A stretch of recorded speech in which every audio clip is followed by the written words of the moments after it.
Guys केम छो। तो स्वागत है आजना एक नवा लेक्चर में। आज धोरण 11 कॉम्प्यूटर चैप्टर नंबर 3 ना एमसीक्यू सोल्यूशन करशू। तो चलो शुरुआत करिए। शुरुआत करता पहला जो तमे मारा चेनल पर नवा हो तो मारा चेनल जरूर थी सब्सक्राइब करजो। मारा वीडियो गमता हो तो तेने जरूर थी लाइक पण करजो।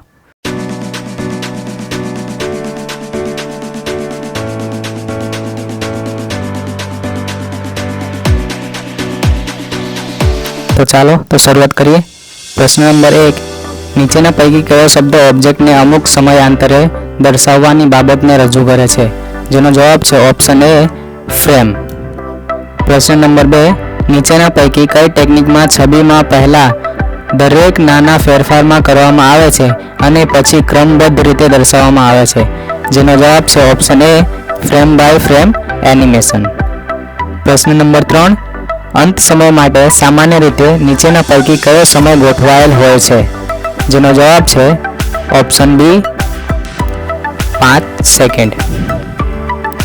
प्रश्न नंबर 4, नीचेना पैकी कई बाबत एक फ्रेम रजू करे छे जे ऑब्जेक्टना गुणधर्मों में फेरफार नक्की करे छे? जेनो जवाब छे ऑप्शन सी की फ्रेम। प्रश्न नंबर 5, नीचेना पैकी कई वे पॉइंट रजू करतो निर्देशक दर्शावे छे? जेनो जवाब छे ऑप्शन डी चतुष्कोण। प्रश्न नंबर 6, एनिमेट एडिट मोड में कैनवास ने फरते किनारीनो रंग केवो थई जाय छे? जेनो जवाब छे ऑप्शन सी लाल रंग। प्रश्न नंबर 7, नीचेना पैकी कई पद दस्तावेज में समय ने लंबाई नक्की करे छे? जेनो जवाब छे ऑप्शन ए फ्रेम। प्रश्न नंबर 8, नीचेना पैकी कई स्लाइड बार ની સાચી કિંમત છે? જેનો જવાબ છે ઓપ્શન બી 3S9F। प्रश्न नंबर 9, नीचेना पैकी कई पद असर ने रजू करे छे जेमां एक छवि बीजी छवि में परिवर्तित थाय छे? जेनो जवाब छे ऑप्शन ए मॉर्फिंग। प्रश्न नंबर 10, फ्रेम प्रति सेकंड माटे सामान्य रीते नीचेना पैकी कई गोठवण होय छे? जेनो जवाब छे ऑप्शन सी 24।